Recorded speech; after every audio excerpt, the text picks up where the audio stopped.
to do a video to show my process of creating a kick sample track from a live natural performance. I'm going to do this in Logic because that's my DAW of choice, but you could follow along in pretty much any DAW since they all seem to have very similar functionality these days. Firstly though, why would you want to augment or replace your natural kick track with a sample? There's a couple of reasons for this. The first might be that you're not particularly happy with the sound of the natural kick track, and that could be the case if perhaps you engineered the session but you didn't have access to an appropriate sounding bass drum or the right signal chain in order to capture it exactly as you wanted to. Or it could be that you're mixing something that was recorded by somebody else and you don't feel like the sound that they captured perhaps is suitable for the desired sound that the client has. On the other hand, you might not be happy with the performance.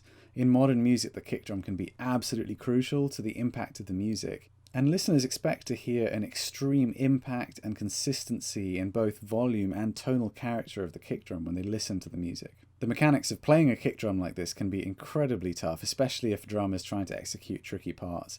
So even the most superhuman drummers can use a bit of help from a sample from time to time. Moving over to Logic now, what I have in this session is a really short excerpt from a drum recording that actually I recorded during the session when we recorded the Matt Halpern signature library, the first GGD plugin that we did. And this is Matt playing a really short section from the Periphery song Stranger Things. I've just got basically the raw tracks in here leveled. I'll give you a little play so you can hear what it sounds like.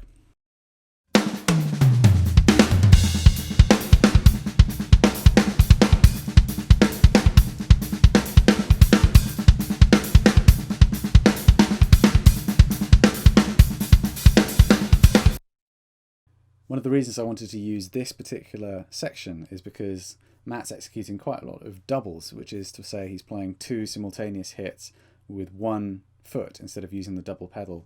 And typically this means that you get one hit quite a lot softer than the other, and that can sometimes pose some issues when you're triggering. But before we get to that, let's just take note of the fact that I haven't recorded a kick trigger track here. I haven't had an actual acoustic trigger on the drum. So we've got two kick in microphones and one kick out microphone.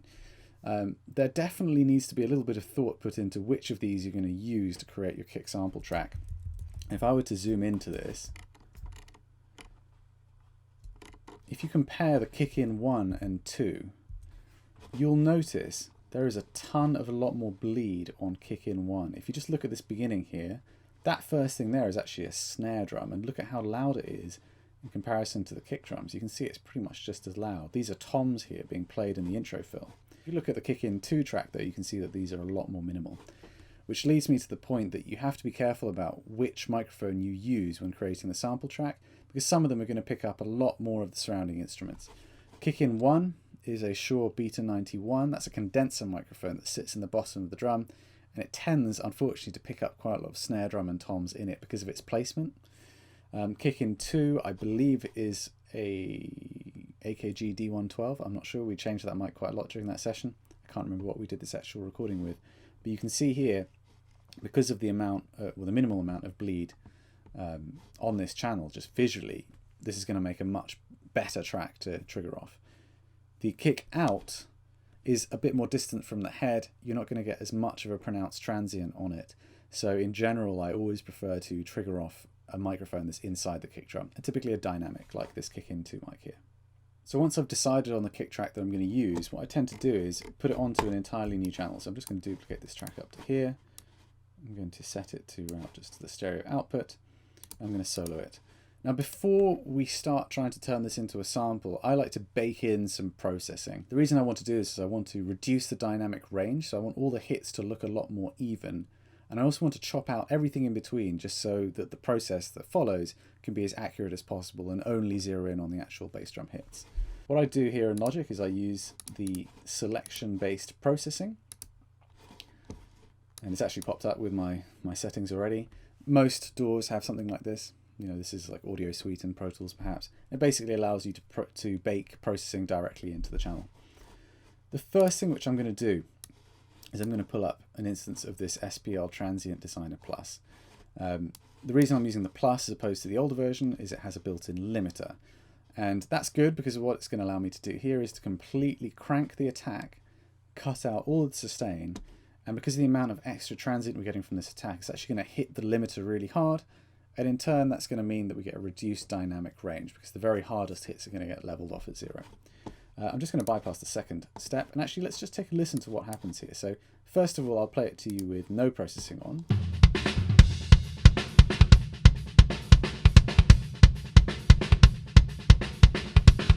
Now let's engage the Transient Designer, and this is going to sound ugly.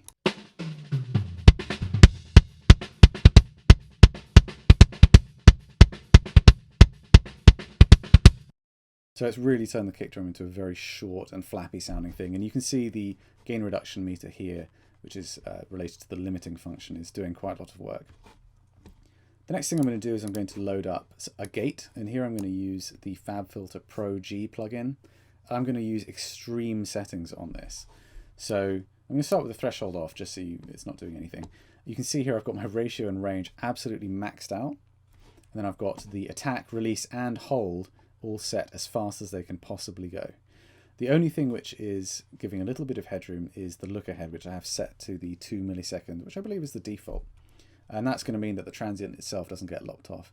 And essentially I want to turn this kick drum track into something which is just a series of blips every time there's a bass drum hit. So let's take a listen to what this sounds like now with the gate on. I'm going to gradually edge up the threshold control until it turns into the sound that I'm after.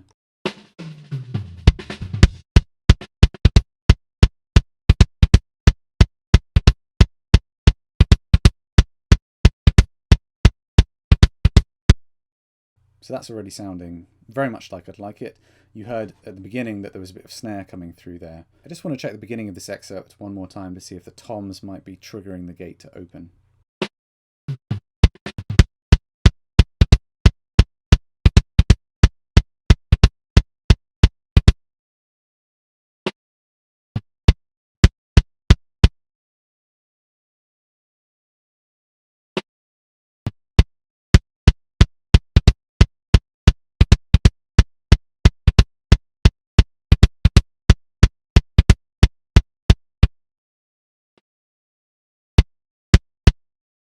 Cool, so we got it to the point now where it is just kick drum. I will say that perhaps if you have a longer section than this, it might be worth erring on the side of safety and actually turning down the threshold a little bit, just in case you end up cutting out some really soft bass drum hits. But I think for this section we're going to be cool with this setting here. So I'm going to hit apply, and you're going to see that get baked into the track. So now you can see that track is just made up of super short blips.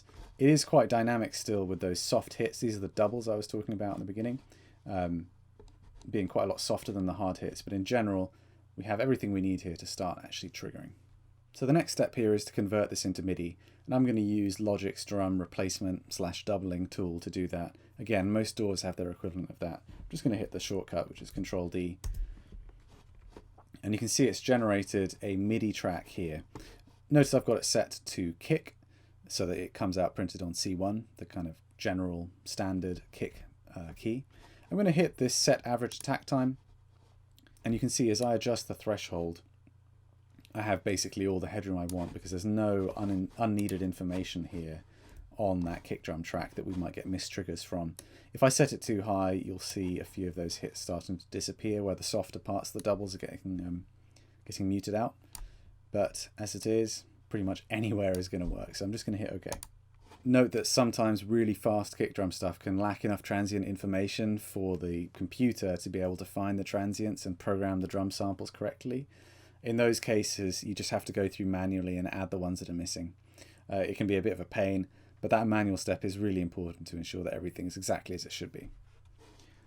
Next, what I'm going to do is I'm going to pull this down onto a channel here, which I have the Matt Halpern signature library on. I have it set with just the kick close mic on solo.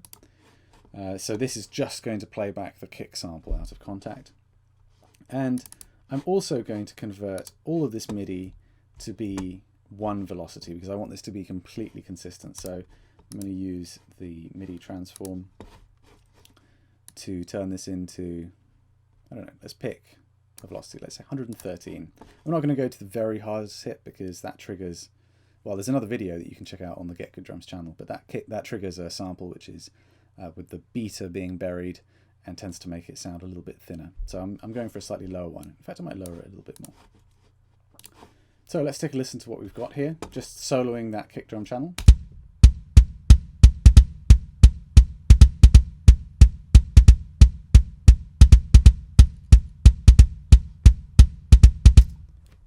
if we wanted to completely replace Matt's original performance, we might want to perhaps pull down the velocity on these little doubles here, the first of the two, which would give a bit more of that accurate sound.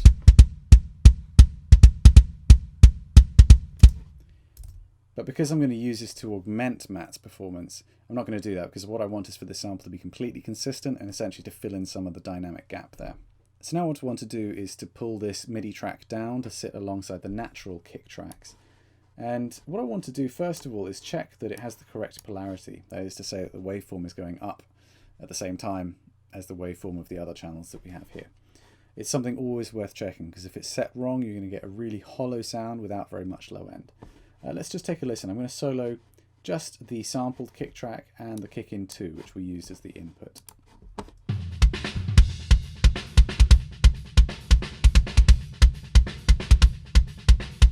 Something doesn't sound quite right to me, so I'm going to pull up a gain channel, a gain plugin, sorry, and I've hit phase invert. I'm going to bypass it first, just so we hear what we were just listening to, and then I'm going to put it on and we'll see if we get a better sound.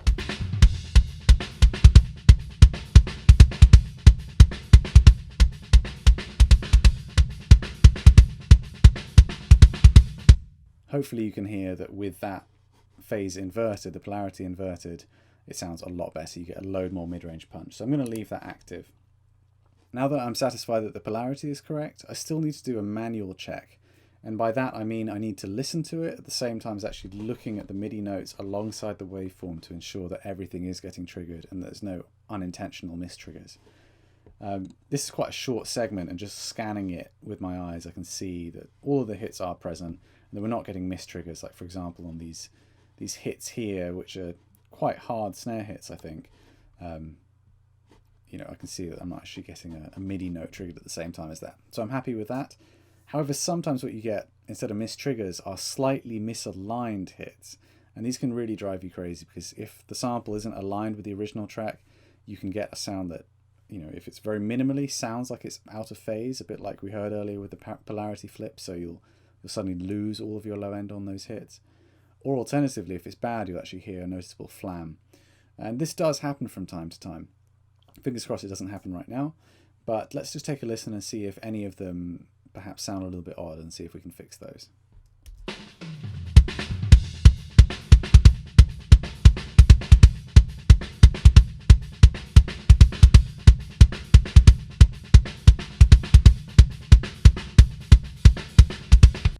Oh wow.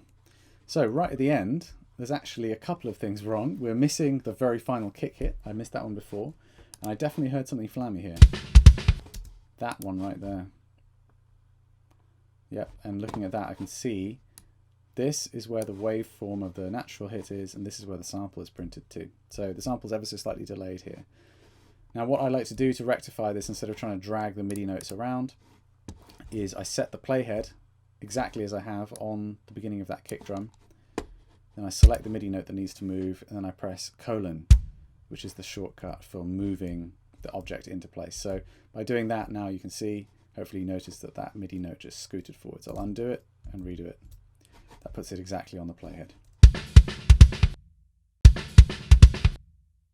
And finally, we're missing a hit altogether over here. I'm going to use a kind of similar technique here. What I like to do is to click just into empty space to create this note.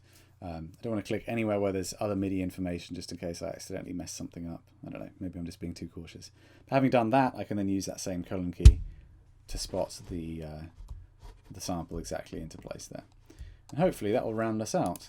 In fact, now I'm noticing that perhaps this hit sounds a little bit off too. Yeah, look at that. So we've got a little bit of a late hit there.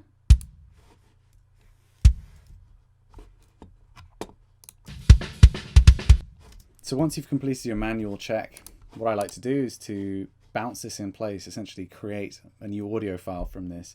It's going to sit in the session. It's future-proof, just in case you lose all your sample libraries or you want to open it on another computer that doesn't have the sample library. It's always good to have the actual audio there. So go ahead and do that right now.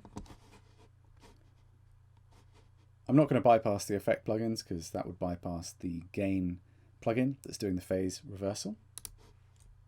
And there we go. With that taken care of, I now have a kick trigger track that I can blend with the rest of my kick drum mics to get exactly the kick drum sound I want with all the consistency.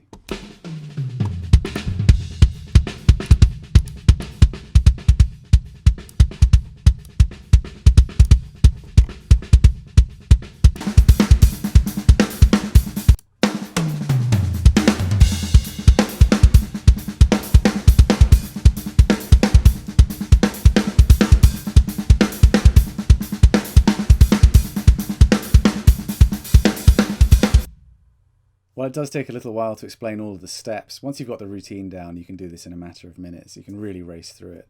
So I hope that this technique might inspire a bit of creativity by now having the opportunity to blend in samples accurately with your live drum recordings and explore what you can do there. Or perhaps it might simply serve to optimize your workflow. But either way, thank you for watching, and I'll see you next time.